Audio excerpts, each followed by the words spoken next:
म्हणजे बघा, आधी गळ्यात गळे घालून सत्तेवर आले आणि आता एकमेकांच्या पायात पाय घालू लागले आहेत, एकमेकांना पाडण्याचा प्रयत्न करू लागलेले आहेत।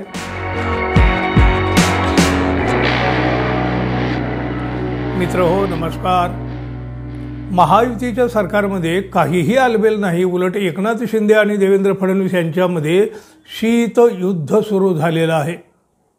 दोन्ही नेते नाही म्हणतात, ते जरी नाही म्हणत असले तरी प्रत्येक प्रसंगावरून घटनावरून महाराष्ट्राला ते रोज दिसतंय, रोज जाणवतंय। मुळात बघा, एकनाथ शिंदे यांना मुख्यमंत्री व्हायचं होतं, भाजपानं काही त्यांची डाळ शिजू दिली नाही।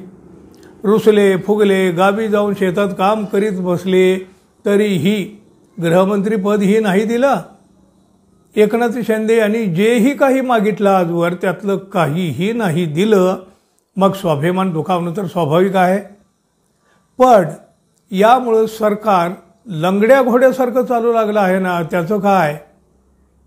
आणि अशातच बघा, महायुतीत रंगले टेंडर वार, टेंडर, आणि त्यातनंच महायुतीत सध्या पायात पाय घालून एकमेकांना पाडण्याचा प्रयत्न देखील होऊ लागला आहे। म्हणजे बघा, आधी गळ्यात गळे घालून सत्तेवर आले आणि आता एकमेकांच्या पायात पाय घालू लागले आहेत, एकमेकांना पाडण्याचा प्रयत्न करू लागलेले आहेत। पण यात महाराष्ट्राचा श्वास गुदमरून चालला ना हो। पण कुणाला पडलंय महाराष्ट्राचं? आपली खुर्ची, आपली सत्ता, आणि मग त्यातून घेता येईल ते लाभ। उपमुख्यमंत्री असलेल्या एकनाथ शिंदे यांना जिथं दाबता येईल तिथं देवेंद्र फडणवीस दाबून टाकतायत। एकही संधी सोडली जात नाही, एकही। एकनाथ शिंदे यांना महत्त्व तर दिले जात नाहीच अजिबात, पण जमल तिथं संधी मिळाली की त्यांचा प्रभाव मात्र कमी करण्याचा प्रयत्न होतोय। शिंदे यांना काही बोलताही येत नाही होता आणि सहनही होत नाही, शिवाय सध्या तरी ते काही करू शकत नाहीत। बघा, हे रोजचं सुरू असलं तरी आता टेंडर वॉरचं वादळ सुटलं आहे। माजी मुख्यमंत्री एकनाथ शिंदे यांनी मंजुरी दिलेल्या टेंडरला मुख्यमंत्री देवेंद्र फडणवीसांकडून ब्रेक लावला जातोय।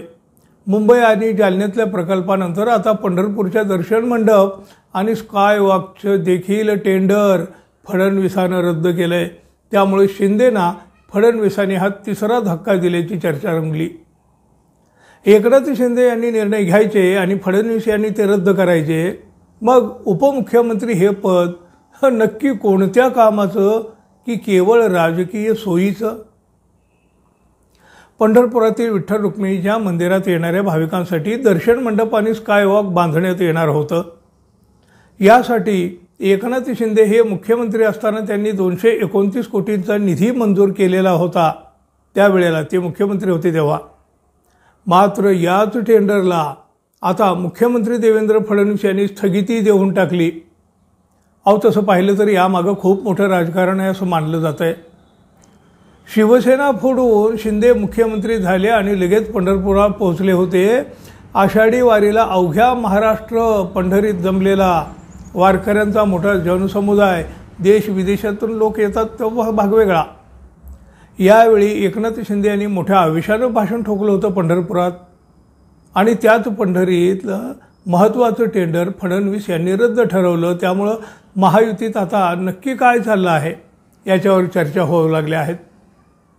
अहो, हा काही एकच विषय नाही। बघा, एकनाथ शिंदे मुख्यमंत्री असताना मंजूर केलेल्या प्रकल्पांना फडणवीसांनी स्थगिती देऊन चौकशीसुद्धा लावलेली आहे। चौकशी फडणवीस यांचे एकनाथ शिंदे यांना हे धक्क्यावर धक्के आहेत। बघा ना, जालन्यामध्ये 900 कोटीच्या सिडको प्रकल्पाचं टेंडर रद्द करून चौकशीचे आदेश दिले गेले आहेत।